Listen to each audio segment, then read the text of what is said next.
Welcome to the Auburn Medical Group YouTube live stream, the entertaining medical live stream where viewers can ask real-time questions of real medical doctors. And here are our hosts, Dr. Mark Vaughn and Dr. Gwen Vaughn.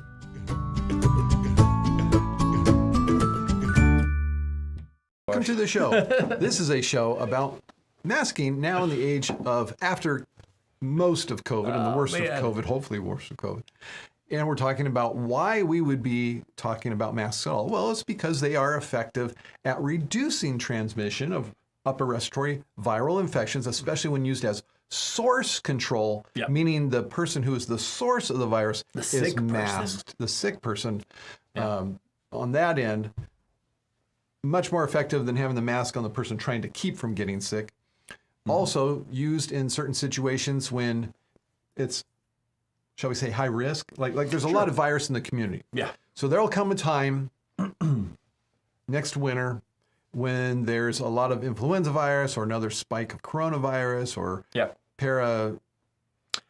human parapneumovirus, metapneumovirus, that's it. Yeah, notice that we're not just talking about COVID here. We're talking about all of those viruses. So this is not specific to COVID. This is trying to reduce the transmission of any upper respiratory illness. Because COVID is, currently, it is like an influenza. One of many, which do hurt vulnerable populations. That's why we're talking about this. We're not talking about necessarily doing it in our office, at least not all the time. Yeah. Maybe not even all the time in hospitals, but when there's heavy community activity of certain viruses, then it'd be appropriate for the protection of those people who are in hospitals. Yep. Hospitals have people who are vulnerable.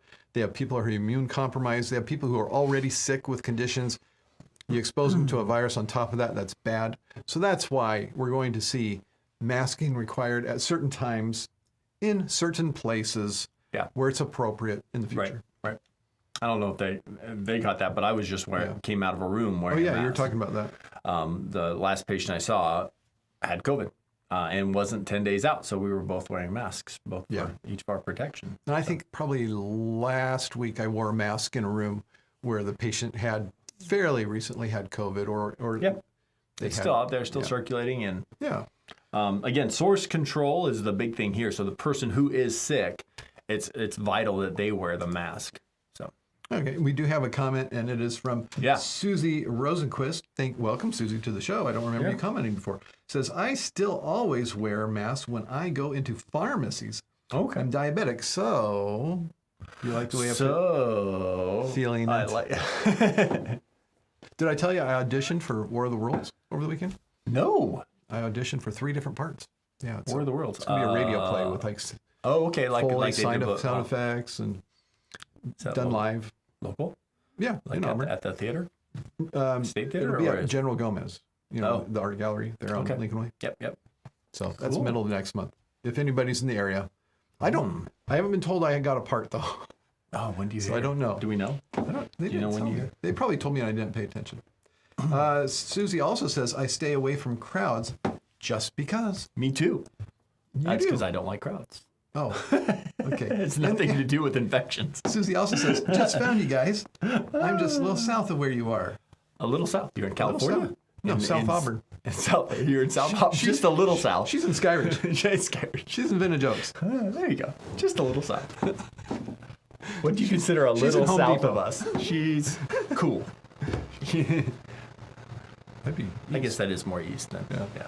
Anyway, welcome, Susie. Southeast. We're glad to have you on the show. And it's Tracy. It's a fun Southwest. show. Oh, she's in Tracy. Oh, you already read that. Tracy. She's from Tracy. You saw that down there? Yeah. Oh, okay. So, yeah. No, Tracy. She'll drive up for the show. Yeah. Join the live studio audience. I was going to say, when we do the live show, Susie will be in the audience. If you point, it looks like you're pointing at somebody. Look at the crowd up there. It's like Saturday Night Live. When they talking. Thank you. Yeah. Taking the questions from the audience. Yeah, that's right. We'll do that. We'll read the questions here, but we'll here's another comment or question from our audience. It's also Susie. Yes. And then you pause for a little bit. Oh. It's a bunch of emoji type stuff, I'm sure that you can read if they're on YouTube, but when I put it on the screen, it's just crying, laughing, a verbal description of tears of joy, tears of joy face, with tears of joy face, with tears of joy, tears of joy, with tears. And I lost the cursor, by the way. Just that's what happens. Anyway. We recovered the entire masking story. What's coming on?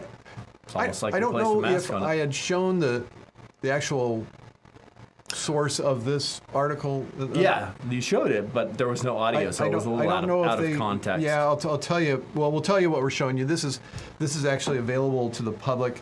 It is a perspective in New England Journal of Medicine, and you can see there that you can search for it on New England Journal of Medicine or nejm.org if you want to read about strategic masking to protect patients from all respiratory viral infections. And the reason that it says strategery there is because we're not doing universal masking. We're doing places where there's really vulnerable people who are truly immune compromised and would be hurt by being exposed to just colds, influenza, human metapneumovirus. I got it that time.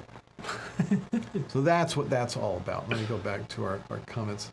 Your comments and questions. Yep.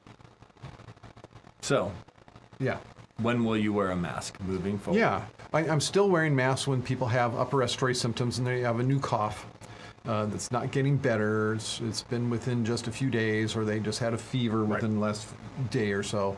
I'm wearing a mask and asking them to, if they even come in the building.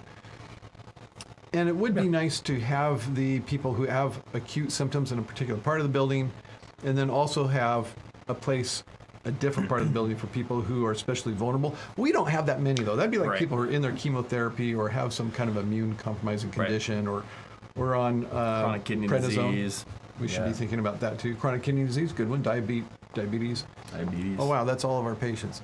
Boy, that really lumps a lot of them in there. Respiratory disease, chronic respiratory disease. Huh. Okay. Maybe we should think about this. Yeah. Okay. Yeah. That's a lot of people. Those over the age of that's over the age of 75. That's most of our population. So at that point, anyway, we will end the show. But thank you for watching. If you want to be a part of the show and have your name announced, like Lindsay Antwine, there'll be some information over here in a little bit. Thank you for joining us. Susie, thank you for joining us. Yeah, Susie, you're welcome to join us on Patreon if you want. And maybe we'll see you around sometime if you drive up. Until next time. Hey, I'm Dr. Gawain Vaughn. And Dr. Mark Vaughn telling all of you to stay in good health. Doctors, thank you for another informative session. Auburn Medical Group is located in Auburn, California, USA. Thank you for participating. Please tell a friend and join us again next week.